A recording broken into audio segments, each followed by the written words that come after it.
Bak gülme, ciddi bak komik. Neye güleceksiniz? Ne halimize güleceksiniz? Çocuklar bu kirli suyu nereye götürüyorsunuz? Eve götürüyoruz, içiyoruz. Evde su akmıyor. Evet. Kirli üstlerle gidiyoruz okula.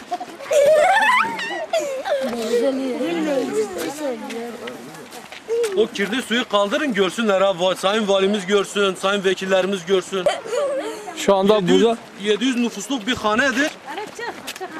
İnsanlar gelip burada kirli suyu götürüp içiyorlar. Bütün yani yarın burada bir hastalık başlarsa, yarın burada bir sorun olursa kim bunun hesabını verecek? Ya da bir çocuk gelip de burada araba vursa acaba o çocuğun hesabı kim verecek? Ben bunu söylüyorum yani. suyu almaya kadınlar bir de çocuklar geliyor. Abi bayanlar Bayağı uzak bir yer. Bayezid bir yer bak arabanın gittiği yer ana yoldur.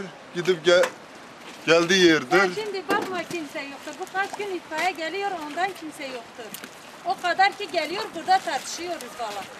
su yüzünden millet burada kavga ediyor ya. Ne kirli sudur götürdüğümüz su ne içme suyudur ne bir şeye yarar. Bakın böyle yakından çekin suyun rengini görün yani görsünler ha.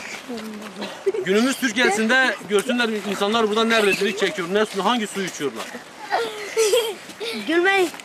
Şimdi bu köyde abi hiç çıkmıyorsa en azından yani 300 tane öğrenci çıkıyor. 300 tane öğrenci her evde en azından 3 tane öğrenci bir evde çıkıyor yani.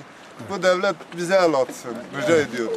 Kirli üstlerle Yani diyorsun yetkililer bir an önce bu soruna bir çözüm bulsunlar. Evet, aynen. bir kirli üstler.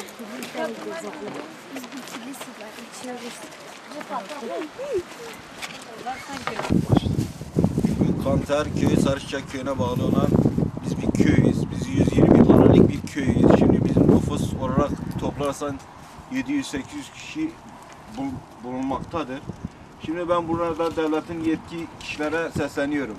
Bugün burada bir köy varsa mutlaka bu devlet bu köye el atması lazımdır.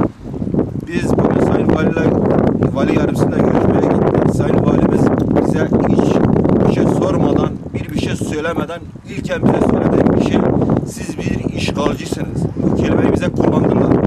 Ama bizim derdimiz şu anda işgal diye bir şey yoktur. Biz Suriye vatandaşı bir insanıyız. Bugün devletimiz Suriye vatandaşını 20 bin kişinin barındıracak bir şey yaparsa mutlaka bize bir el atması lazım.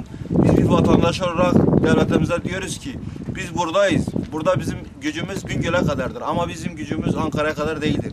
Biz Ankara'ya herhangi bir mesaj bile gönderemeyiz. Bir telefon olsun, bir faks olsun, bir yetkili olsun bizi dinleyecek burada zaten kimsemiz yoktur.